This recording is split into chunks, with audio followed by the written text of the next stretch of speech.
मेरी मंत्रणा स्मरण है न मेरे होने वाले सम्राट?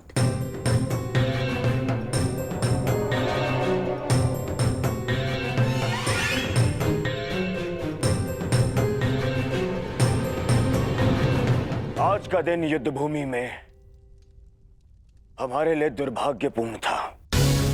हमारे प्रमुख सेनापति महामहिम पितामह भीष्म शत्रुओं द्वारा रणभूमि से बाहर कर दिए गए और यह सब संभव हुआ है उन पांडवों के छल के कारण। किंतु ये युद्ध अभी समाप्त नहीं हुआ है वीरों। यह युद्ध तब तक शेष है तब तक हमारी अंतिम सांसें शेष है। और मैं दुर्योधन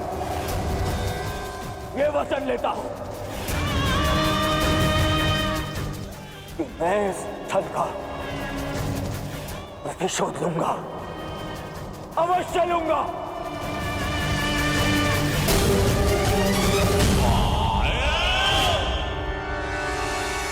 परंतु सेना का नेतृत्व करने के लिए एक कुशल सेनापति का होना आवश्यक है और मेरे इस सेना का नेतृत्व कौन करेगा इसका निर्णय मैं ले चुका हूं। हमारी सेना का नेतृत्व करेगा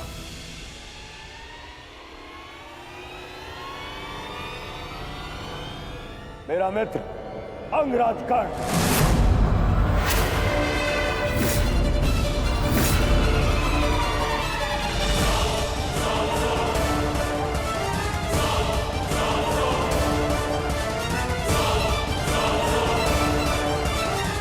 बस दुर्योधन,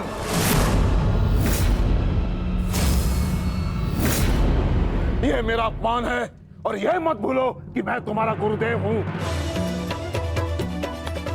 और मैं अपने इस अपमान को कदापि सहन नहीं करूंगा। स्मरण रहे।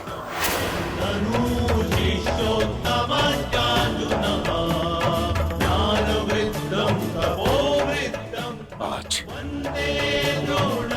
हस्तिनापुर का दुर्भाग्य है कि महामहिम बाणों के शैया पर लेटे हैं। बहुत अधिक पीड़ा हो रही है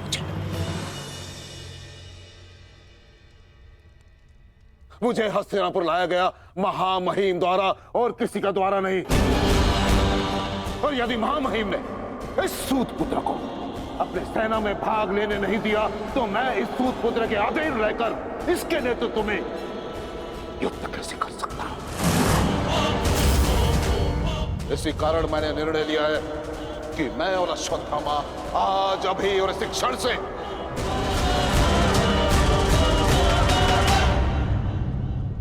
कौरवों के पक्ष का त्याग करते हैं। आचार्य,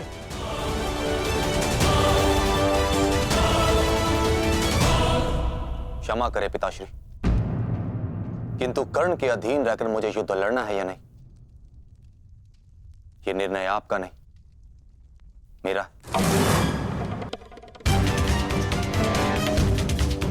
आप मेरी ओर से निर्णय नहीं ले सकते।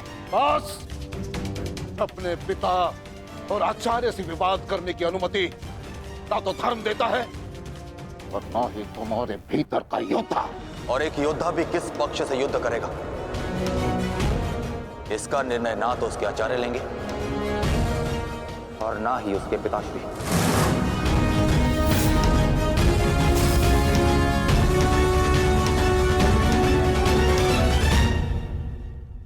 मेरे आदेश की अवहेलना करने का तो साहस कभी मत करना अश्वत्थामा। निर्णय ले लिया है मैंने कि आज अभी और इस क्षण से हम कौरवों के पक्ष का त्याग कर रहे हैं।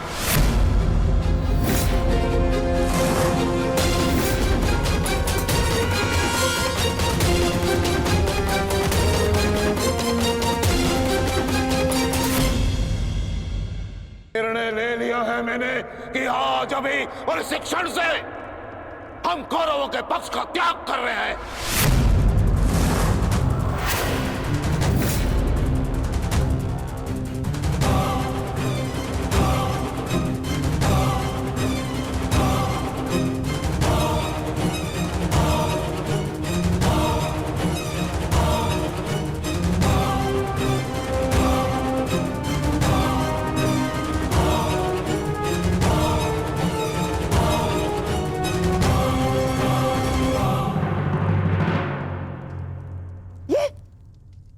ये क्या किया तुमने? गुरु द्रोण को रोका क्यों नहीं तुमने दुर्योधन? होने वाले सम्राट हो तुम, सम्राट। तुम्हारी सेना का एक एक महारथी ये तुम्हारे विरुद्ध जाएगा तो युद्ध में विजय कैसे पाओगे तुम? जो युद्ध से विमुख हो उसे अपनी सेना में डालना, अपने योद्धाओं को संकट में डालने के समान होता है मामाश्री। अरे क्या करता मैं और क्या करूं? उन्हें बंधन में बांध कर रख लूं या फिर विरोध करने पर बंदी बनाकर रख लूं? आप जानते हैं यह संभव नहीं है, किंतु मैं जानता हूं कि मैं जो कर रहा हूं उचित कर रहा हूं। उचित नहीं कर रहे हो तुम। समझने का प्रयास करो दुर्योधन। हमें विजय पाने के लिए गुरु द्रोणाचार्य की आवश्यकता है। मुझे मेरे मित्र के अतिरिक्त और किसी की आवश्यकता नहीं है मामाश्री।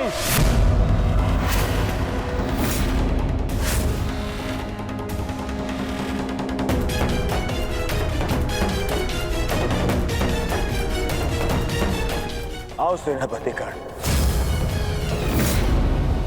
तुम्हारा स्वागत है।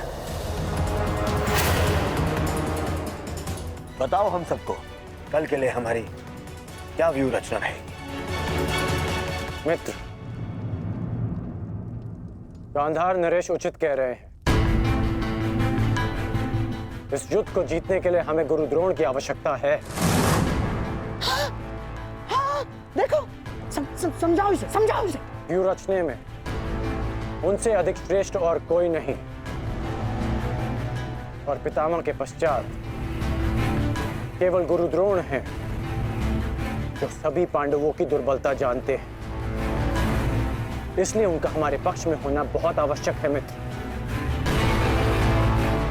और मैं तुम्हारी सुरक्षा के लिए सदैव तत्पर रहूंगा मित्र। ये मेरा वचन है। परंतु कर्ण, अब क्या किया जाए? गुरु द्रोण को कैसे मनाया जाएगा युद्ध के लिए?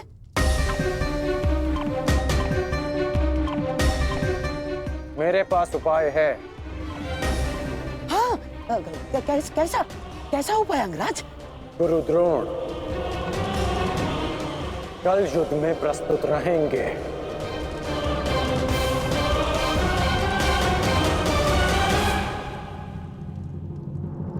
पिताश्री, आप चाहते हैं ना कि मैं युद्ध भूमि में ना जाऊं, तो ठीक है। यदि मैं रणभूमि में नहीं जा सकता तो अभी इसी क्षण पांडवों के शिविर में जाकर सबका वध कर दूंगा, परंतु युवराज दुर्योधन की सहायता जरूर करूंगा, चाहे इसके लिए मुझे अपने प्राण भी क्यों ना गंवाने पड़े। अश्वत्थामा,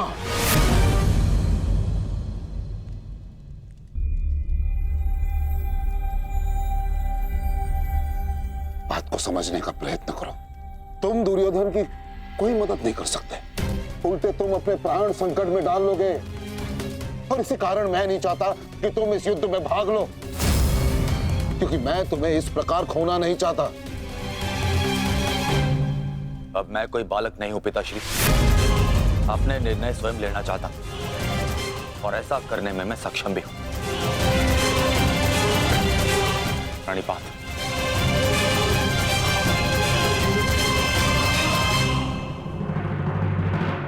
अब तक तो पितामह कौरव की रक्षा करते आए हैं, परंतु अब कौरव की ढाल शेष नहीं। मैं विकोदर भीम उन पापियों का नाश करना आरंभ कर दूंगा। कौरव का नाश करने की प्रतिज्ञा पूर्ण करने का अब समय आ गया है। हाँ भ्राताश्री, जिसकी प्रतीक्षा थी वो समय आ गया। सूर्य उदय होते ही हम सभी इस युद्ध की समाप्ति का आरंभ करेंगे।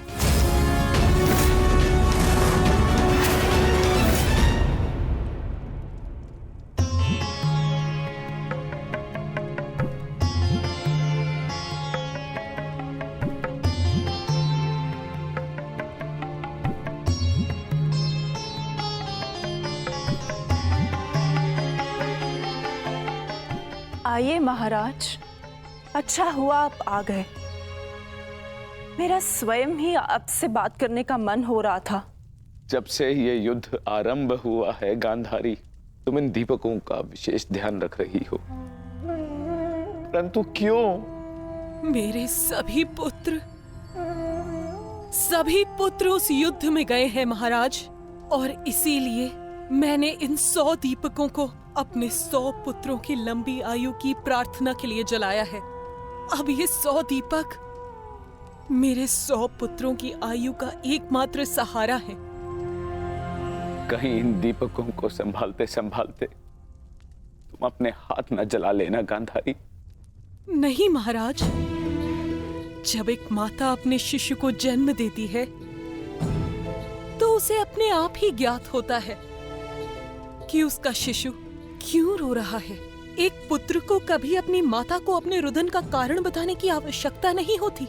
इसी प्रकार मुझे इस बात का अनुमान हो जाता है कि इनमें से किस दीपक को तेल की आवश्यकता है और किसे नहीं, और इसके लिए मुझे नेत्रों की आवश्यकता नहीं है।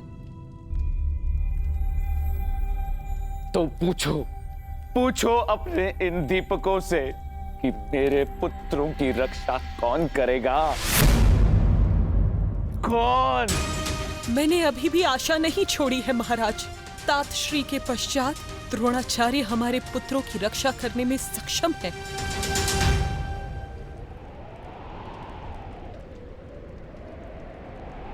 गुरु द्रोण बाहर आइए, शीघ्र बाहर आइए।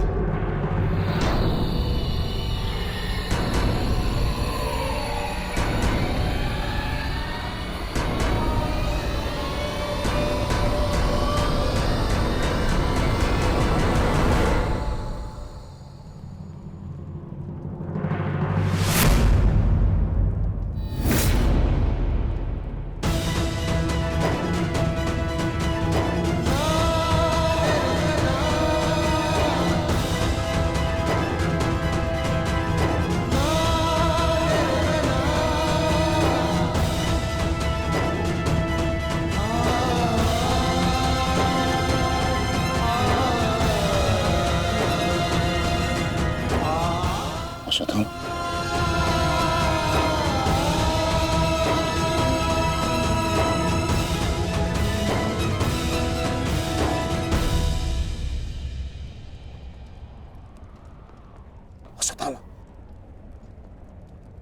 अश्वत्थामा,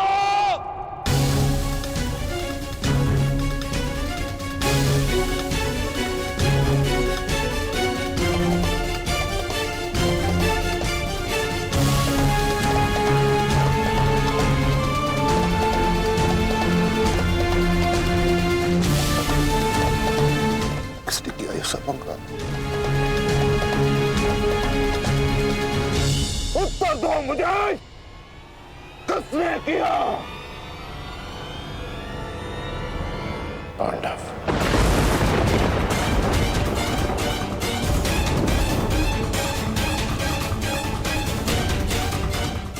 आज उन दुष्टों ने मुझे पुत्रविहीन कर दिया। युद्ध की घोषणा करो, मैं उनके संपूर्ण वंश को एक साथ समाप्त कर दूंगा। अंगराज,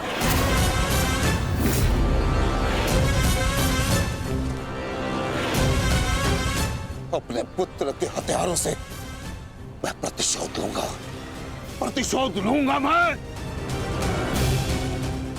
पांडवों का अंत कर दूंगा, समूल नष्ट कर दूंगा उन्हें। अंगराज, तुम कौरवों के सेनापति हो ना, तो आज तुम्हारे सेनापति तुम्हें आज कौरवों की विजय होगी और पांडवों की हार, और ऐसी हार जो भूते न भविष्य। आज के सूर्योदय के साथ मैं पांडवों के जीवन का सूर्यास्त कर दूंगा। चलो मेरे साथ।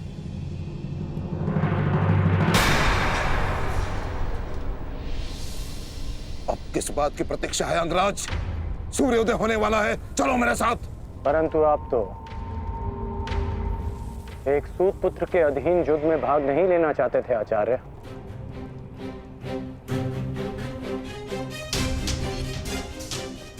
परंतु यह समय स्पष्टीकरण देने का नहीं अंगराज, यह समय है स्पष्ट प्रहार करने का, केवल और केवल आक्रमण करने का। तो यह समय भयभीत होने का भी नहीं है।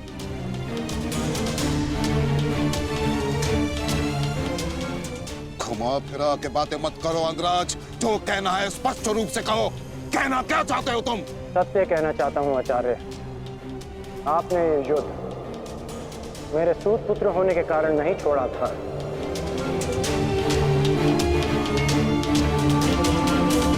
आप इस युद्ध से इसलिए पीछे हटे थे क्योंकि आपको अपने पुत्र अश्वत्थामा की मृत्यु की चिंता थी।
साथ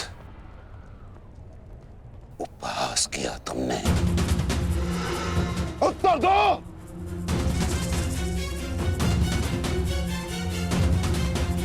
मैं क्षमा चाहता हूं आचार्य, परंतु मैंने ये सब आपका उपहास उड़ाने के लिए नहीं, आपको सत्य का आभास कराने के लिए किया है।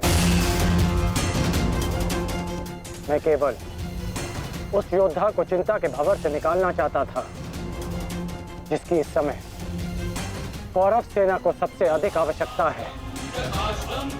आपके युद्ध न लड़ने का कारण मुझे आरंभ से ही ज्ञात था।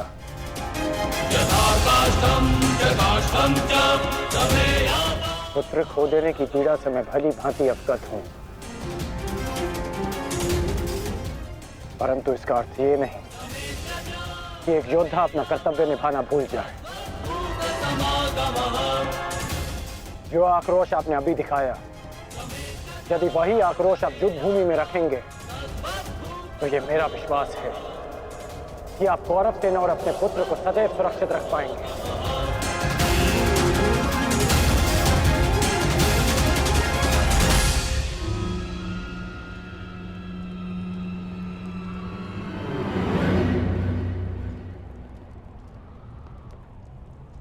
मुझे क्षमा कर दो दुर्योधन, मैं पुत्र मोह और कर्तव्य के मध्य उलझ गया था, बहुत कुछ भूल गया था। क्षमा कर दो मुझे।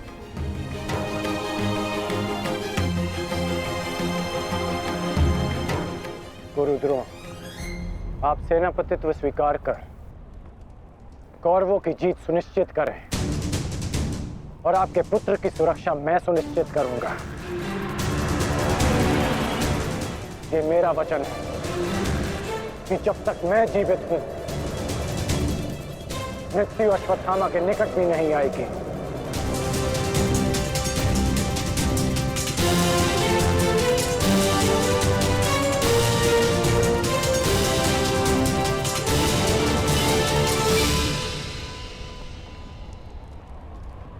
आपको इस प्रकार कष्ट देने के लिए मैं आपसे क्षमा चाहता हूं पिताश्री, किंतु आपका पुत्र और एक शिष्य होने के नाते मैं आपको अपयश का भागी होने से बचाना चाहता हूं। पिताश्री, मैं आपसे एक वचन मांगना चाहता हूं कि जिस क्षण आप रणभूमि में उतरेंगे उसी क्षण आप अपने हृदय से मेरे प्रति पुत्र मोह को त्याग दें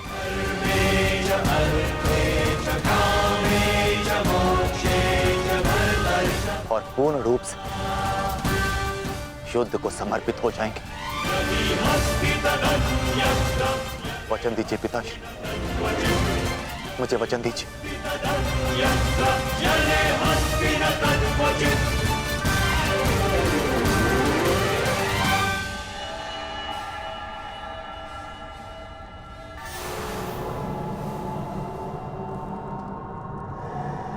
मैं वचन देता हूं।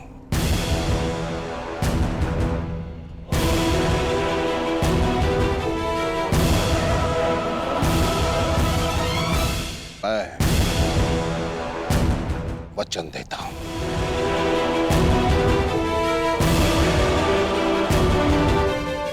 सूर्योदय होने वाला है। आओ युद्ध की तैयारियां करें। मुझे गर्व है कि मैं सेनापति द्रोणाचार्य के ध्वज के नीचे युद्ध करूंगा।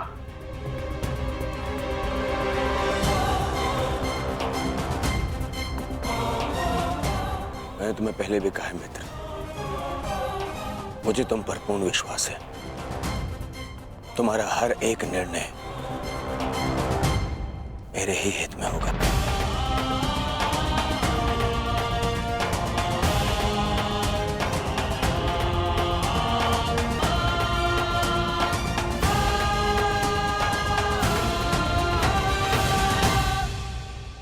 अद्भुत अंगराज, अद्भुत।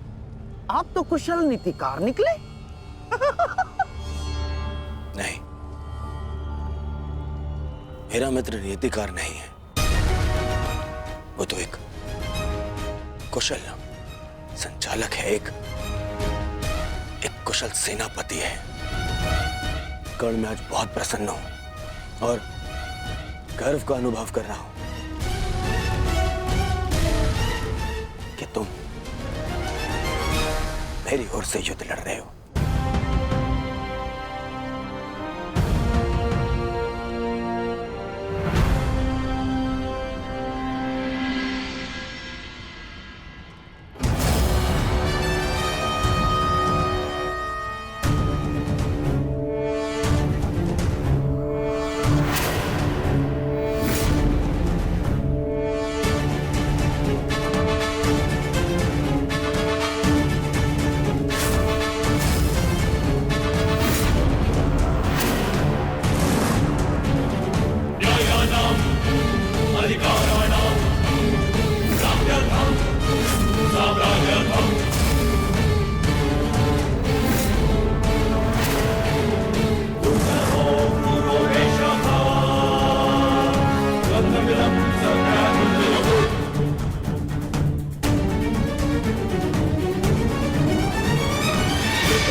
पार्थ, आज तुम्हारा मन, तुम्हारी दृष्टि में तुम्हारा लक्ष्य स्पष्ट होना चाहिए, तुम्हारा मन शांत होना चाहिए और दृष्टि केंद्रित।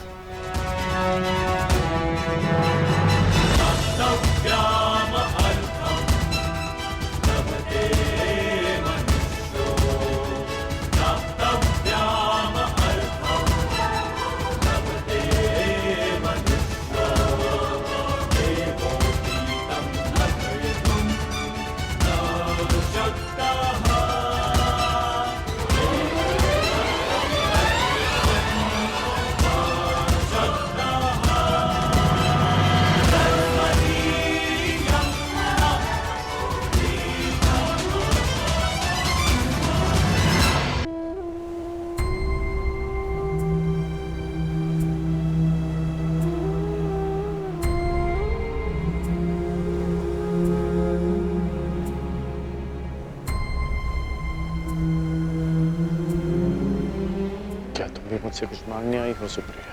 जो मैं आपसे मांगना चाहती हूँ वो आप मुझे नहीं दे सकते अंगराज। क्या चाहिए तुम्हें? एक माता अपने पुत्र का जीवन मांगती है। मेरे पुत्र हुसैन का जीवन मांगती हूं मैं आपसे। दे सकते हैं? नहीं ना, क्योंकि इतने बड़े दानवीर भी नहीं हैं आप अंगराज। इसलिए अनुमति मांगने आई, जाने की अनुमति। मुझे समय चाहिए, तब तक जब तक मुझे आपको देखकर मेरे पुत्र की याद आनी बंद हो जाए।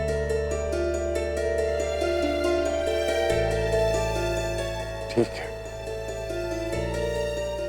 यदि तुम्हें समय चाहिए तो तुम्हें समय मिलेगा, परंतु एक दिन तुम्हें भान होगा कि यहाँ इस युद्ध में केवल तुम्हें ही सहारे की आवश्यकता नहीं है सुप्रिया। और जब तुम्हें इस बात का स्मरण होगा, आशा करता हूं कि मेरे पास तुम्हें देने के लिए समय हो।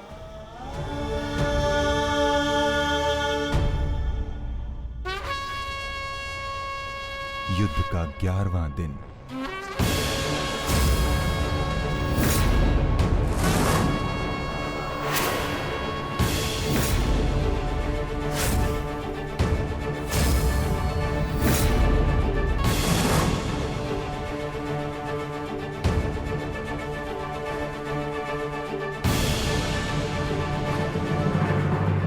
क्या सोच रहे हो भीम? कौरवों की गिनती कर रहा हूं ज्येष्ठ, जिनका मैं आज से अंत करना आरंभ करूंगा।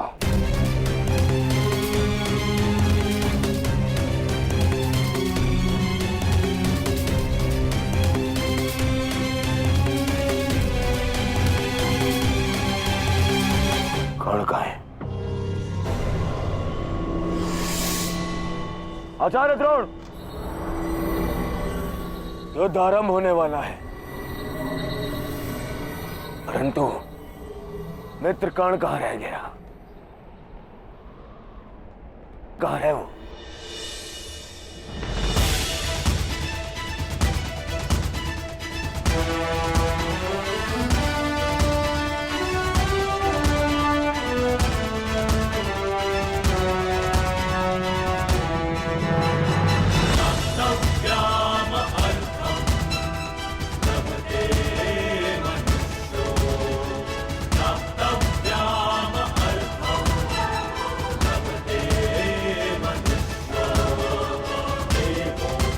संसार के वीर योद्धाओं से कहीं अधिक श्रेष्ठ सिद्ध होगे। मैं तो चिरंजीवी हूं, तुम मृत्युंजय कर्ण बनोगे। कर्ण बनोगे।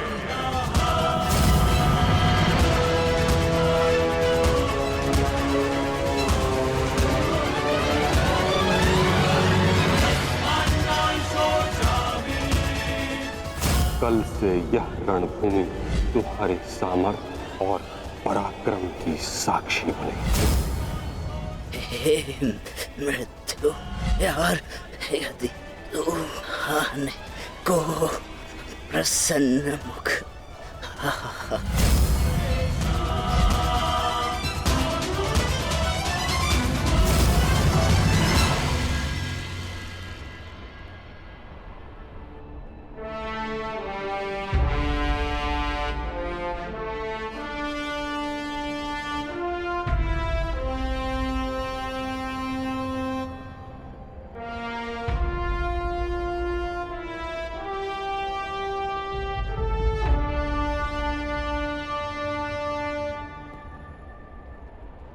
दिव्य दृष्टि से बाण शक्ति से जीते ये सारा रण, शांत चित्त धरे आत्मबल भरे जीते हर बाधा गढ़, छूट ना पाए लक्ष्य हो जाए सूक्ष्म सा छुपा होकर, मित्र वेग है सूर्य तेज है कवच चढ़ा इसके तक।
आओ।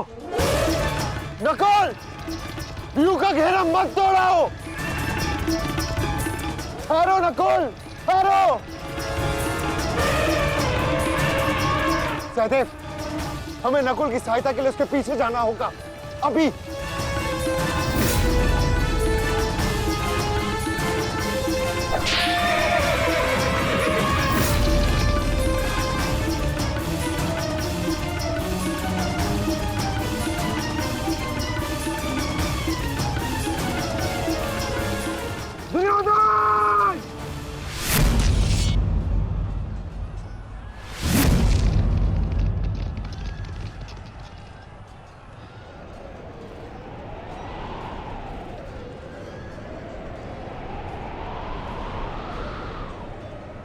कुरुक्षेत्र की इस युद्ध भूमि में तुम्हारा स्वागत है, महारथी कर्ण।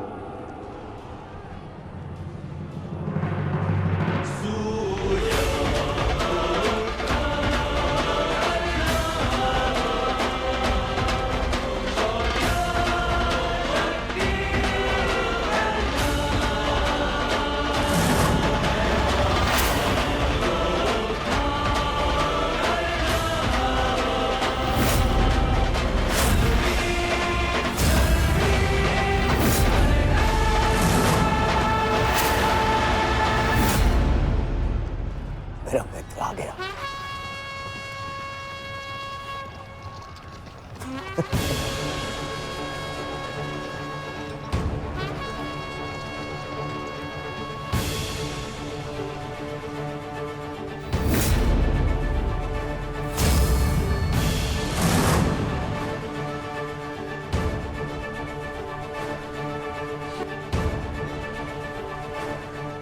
सज्ज हो ना पार्थ।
इतने वर्षों पश्चात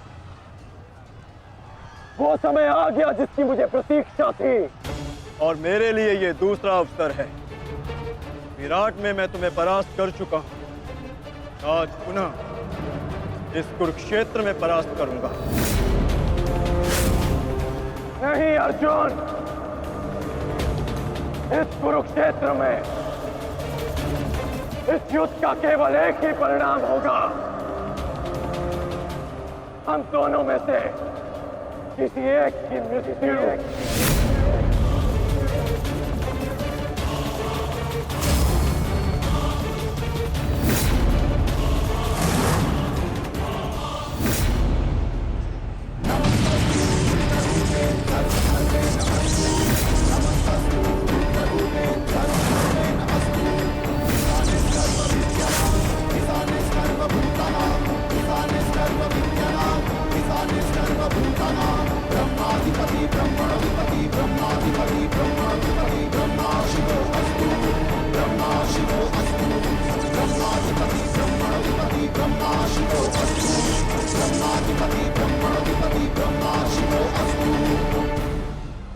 देवराज इंद्र की अमोघ वाष्पी शक्ति।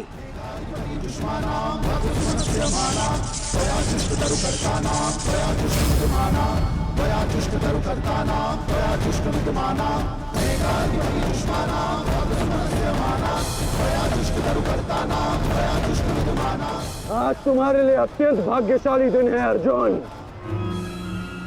कि मैं तुम्हारे पिता के दिए गए अस्त्र से तुम्हारा ही वध करूंगा। सावधान अर्जुन!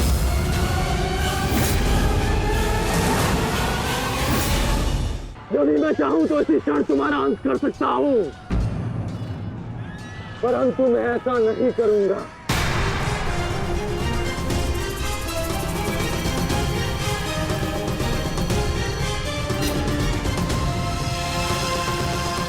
क्योंकि यदि मैंने ऐसा किया तो एक प्रश्न सदा के लिए अनुत्तरित रह जाएगा कि हम दोनों में से कुशल योद्धा कौन है।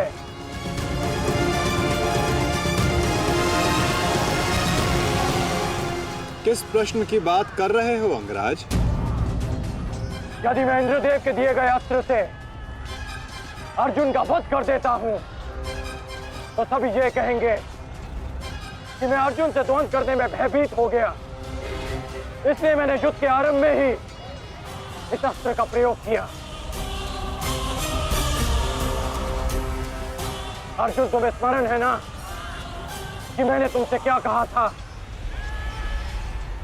कि तुमने मेरे पुत्र को गौरवपूर्ण अंत दिया, तो मैं भी तुम्हें गौरवपूर्ण अंत दूंगा, और उसका आरंभ मैं इसी क्षण करता हूं।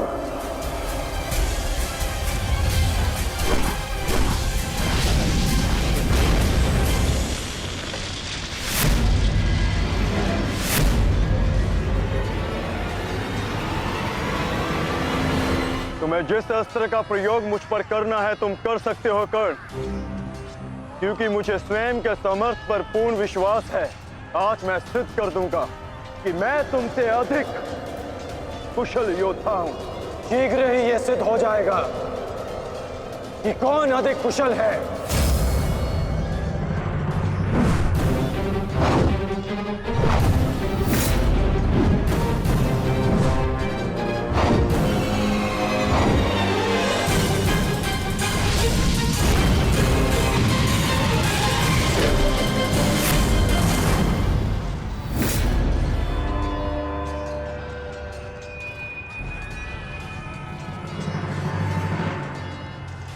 सावधान पार्थ, तुम्हारे समक्ष तुम्हारा सबसे कुशल प्रतिद्वंदी खड़ा है।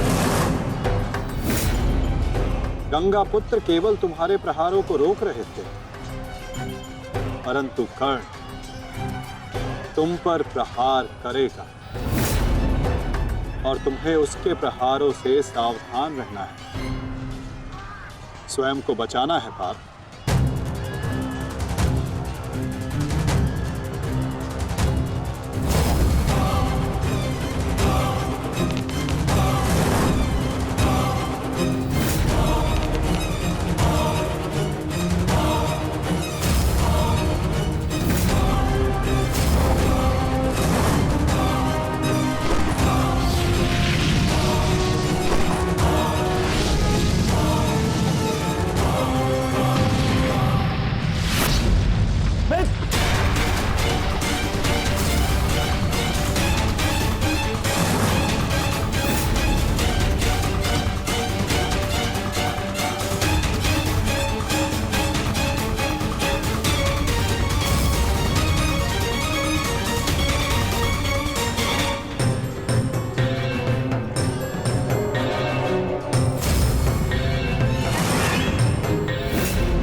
यदि युद्ध में अपने प्रतिद्वंदी पर हावी होना हो तो अपने क्रोध को स्वयं पर हावी होने मत दो।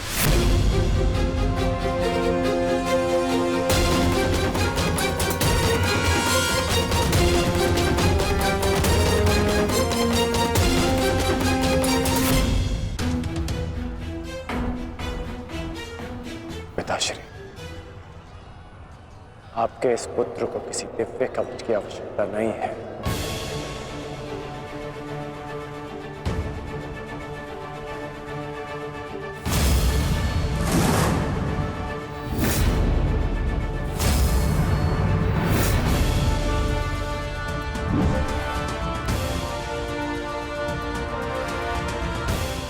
हट जाओ मेरे मार्ग से।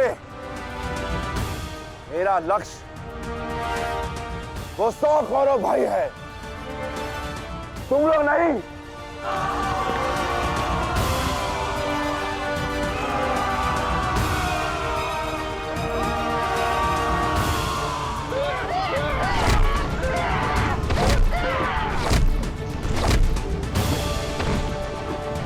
दुर्योधन, हमें शीघ्र अतिशीघ्र भीम को खोजना होगा, क्योंकि वो अवश्य तुम्हारे भाइयों का संहार करने का प्रयत्न करेगा। दुर्योधन, ठीक है मामाश्री। वैसे भी भीम को परास्त करके उसके घमंड को तोड़ना मेरे लिए सबसे बड़ी प्रसन्नता की बात होगी। नहीं दुर्योधन, मैं जानता हूं कि तुम पांडवों का अंत करने के लिए व्याकुल हुए जा रहे हो, परंतु इतनी व्याकुलता भी ठीक नहीं है ना? द्रोणाचार्य, अब आप हमारे सेनापति हैं, आप भीम से द्वंद्व करके उसे रोकिए।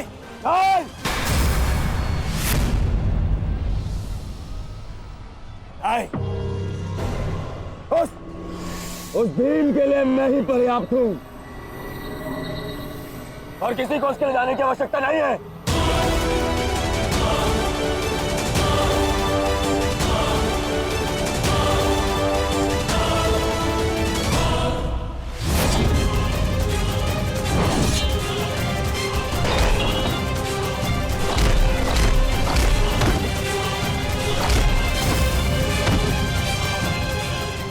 इतना निर्बल भी नहीं हूँ कि तू मेरा एक ही प्रहार में अंत कर सके।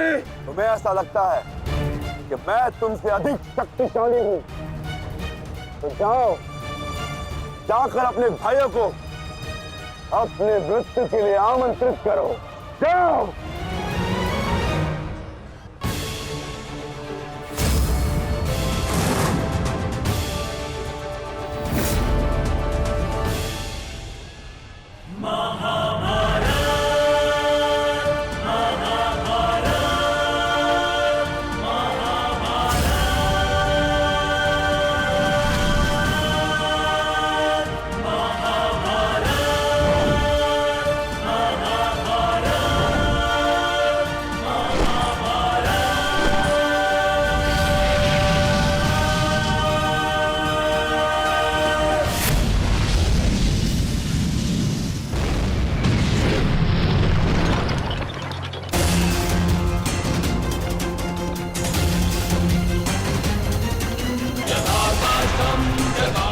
स्वयं को संभालिए अंगराज, रथ मेरे हाथ से बाहर हो रहा है।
संभालिए अंगराज, रथ मेरे पास से बाहर हो रहा है।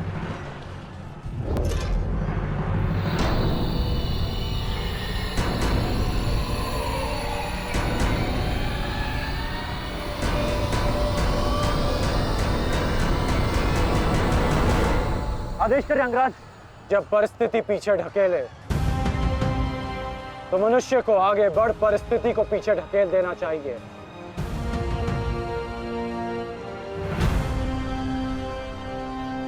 आगे बढ़ो सत्यसेन।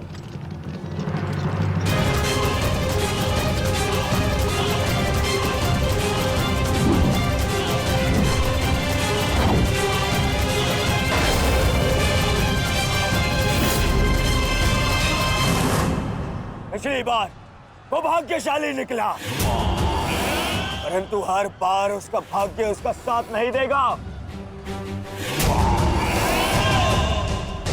आचार्य,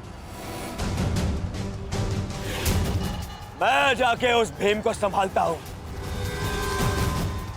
आप यहां रुक के सेना का नेतृत्व की। चलो साथी।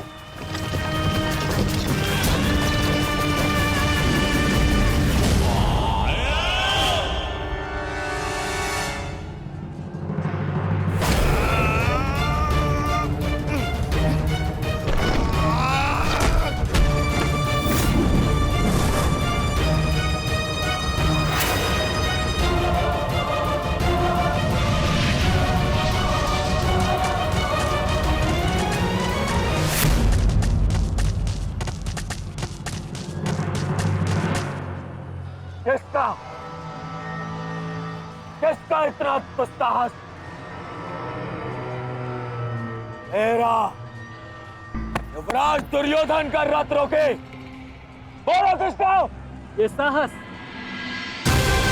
मैंने किया है काकाश्री।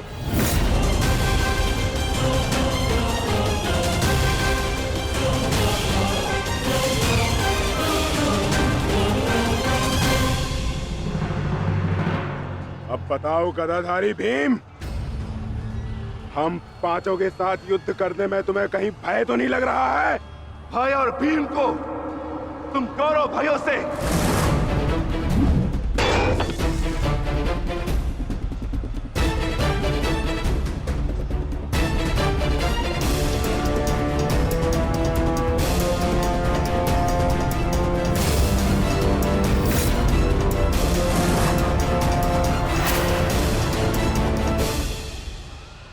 अब आपके पास दो ही मार्ग हैं, द्वंद्व कीजिए या समर्पण।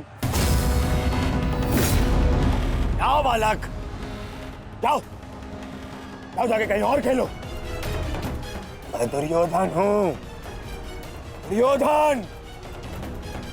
मेरे साथ द्वंद्व करना भारी पड़ेगा तुम्हें। इस भ्रम में मत रहिएगा काकाश्री कि मैं आपसे द्वंद्व करने में सक्षम नहीं।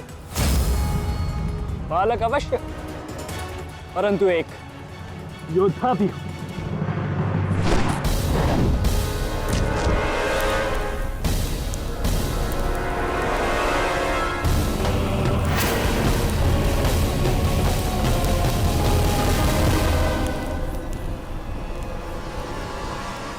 उत्तम,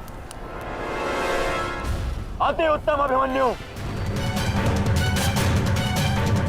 परंतु यदि तुम्हारा ये खेल समाप्त हो गया हो तो मैं जाऊं?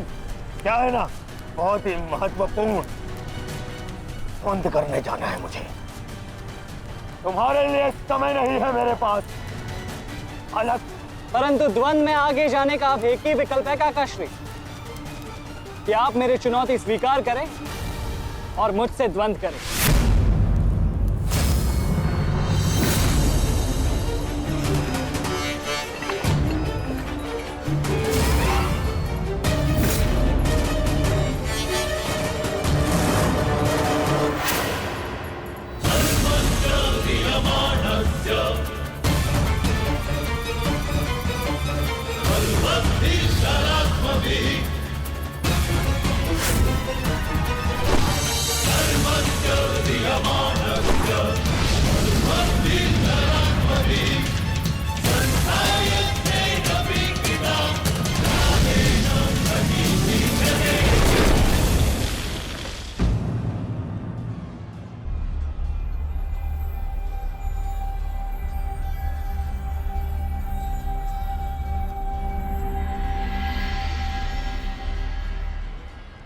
ऐसा शीन प्रहार जो मेरे रथ को हिला भी ना पाया।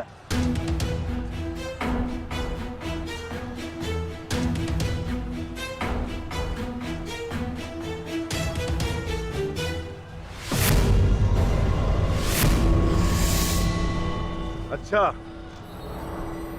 तो सब घेर कर प्रहार करोगे? करो करो अपनी मंशा पूरी।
करेगा तू? तो ठीक है, मेरे हाथों मृत्यु को प्राप्त होने के लिए तत्पर हो जा।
अंगराज, कुशल तो हैं आप?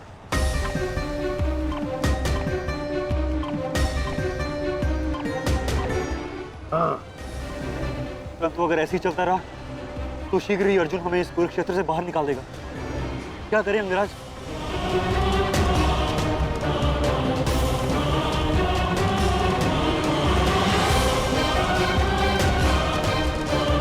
योद्धा के पास युद्ध के अतिरिक्त और कोई विकल्प नहीं। आगे बढ़ो सत्यसेन।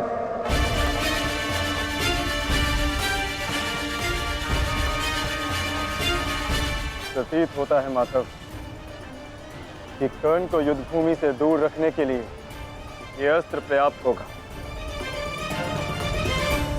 किसी निर्णय पर शीघ्र पहुंच जाना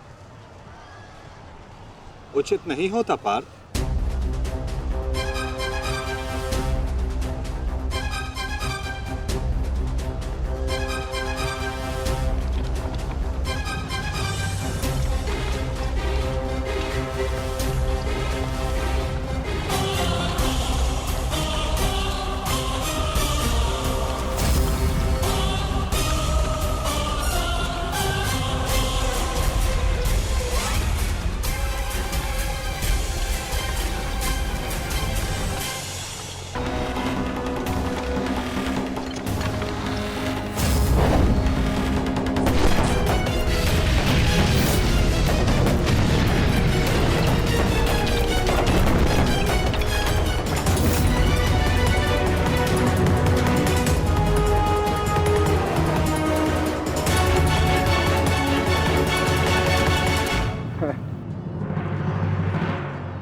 अद्भुत, अति उत्तम, अति बलशाली प्रहार कर्ण। तुम वास्तव में एक कुशल योद्धा हो कर्ण। माधव, मैंने अपने बाण से कर्ण को युद्ध भूमि से लगभग बाहर ही धकेल दिया। तब तो आपने मेरी प्रशंसा नहीं की। कर्ण के प्रहार से हमारा रथ तनिक क्या कांपा। आप उसकी प्रशंसा ही किए जा रहे हैं। क्यों? शत्रु हो या मित्र, प्रतिभा और कौशल की सदैव प्रशंसा करनी चाहिए पार्थ। यदि ऐसा है तो मेरे प्रहार कर्ण से अधिक शक्तिशाली थे, तब भी आपने मेरी प्रशंसा नहीं की। मानता हूं पार्थ कि तुम्हारे प्रहारों से कर्ण का रथ बहुत अधिक पीछे चला गया और कर्ण के प्रहार से हमारा रथ बस कुछ ही अंगुल पीछे गया। परंतु तुम ये मत भूलो पार्थ कि कर्ण के रथ पर बैठा सारथी एक सामान्य मनुष्य है।